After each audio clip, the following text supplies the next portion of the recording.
Hey friends, welcome to Tamil Recipe சமையல். இன்னைக்கு நம்ம நான் சப்பாத்தி இதுக்கெல்லாம் சூப்பரான ஒரு சைட் டிஷ் பாலக் பன்னீர் எப்படி செய்யறதுன்னு பார்க்கலாம். பாலக் பன்னீர் செய்யறதுக்கு பாலக் கீரை தேவை. எங்கள் வீட்டு மாடி தோட்டத்தில் நாங்கள் பாலக் கீரை போட்டிருந்தோம். இப்போ அதையே நம்ம செய்யறதுக்கு எடுத்துக்கலாம்.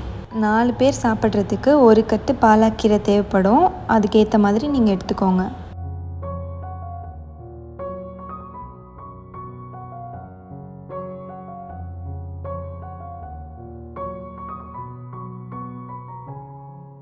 இந்த டிஷ் செய்யறதுக்கு ஃபஸ்ட்டு பாலக் கீரையை லைட்டாக வேக வச்சு எடுத்துக்க போகிறோம்.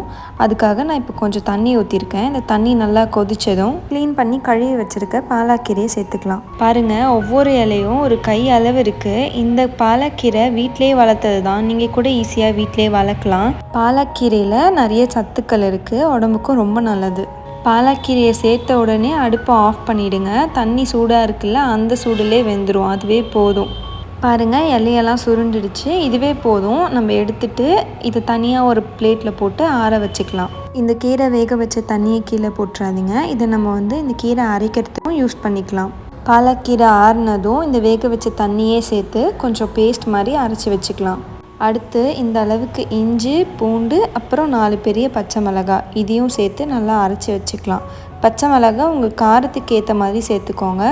இந்த பாலக் பன்னீர் செய்கிறதுக்கு காரத்துக்கு பச்சை மிளகாய் மட்டும்தான் சேர்க்குறோம். ஸோ இப்போவே அதுக்கேற்ற மாதிரி சேர்த்துக்கோங்க. ஒரு வானல் காய வச்சு 1 டீஸ்பூன் எண்ணெயும் 1.5 டீஸ்பூன் பட்டரும் சேர்த்துக்கலாம். எண்ணெயை சேர்த்துட்டு அதுக்கப்புறம் பட்டர் சேர்க்குறப்போ பட்டர் ப்ரௌன் கலராக மாறாமல் அப்படியே இருக்கும். இது கூட 1 டீஸ்பூன் ஜீரகம் சேர்த்து லைட்டாக வதக்கிக்கோங்க. ஜீரகம் பொரிஞ்சதும் 4 மீடியம் சைஸ் வெங்காயம் பொடியாக நறுக்கி வச்சுருக்கோம், அதையும் சேர்த்துக்கலாம்.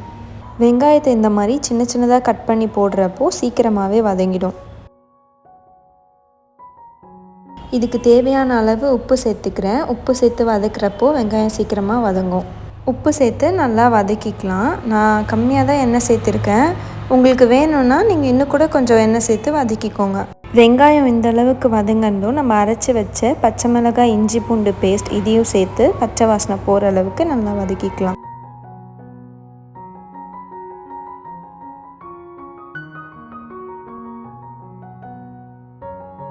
வெங்காயம், இஞ்சி, பூண்டு, பச்சை மிளகாய் பேஸ்ட்டு இது எல்லாம் நல்லா வதங்கி பச்சை வாசனையும் போயிடுச்சு.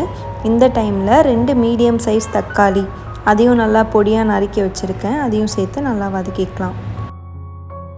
தக்காளி வதங்கினதும் 1 டேபிள் ஸ்பூன் தனியாத்தூள் சேர்த்துக்கலாம். கீரை வேக வச்ச தண்ணி அரைச்சது போக மீதி இருக்கிறதும் எக்ஸ்ட்ராவாக கொஞ்சம் தண்ணியும் ஆட் பண்ணி நல்லா கொதிக்க வச்சுக்கலாம்.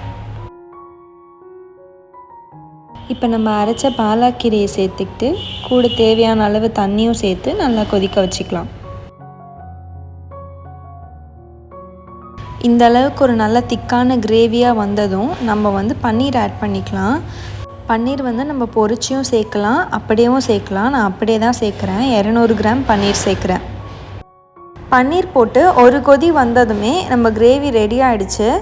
நான் இந்த டைமில் 1 டேபிள் ஸ்பூன் அளவுக்கு ஃப்ரெஷ் க்ரீம் சேர்க்குறேன்.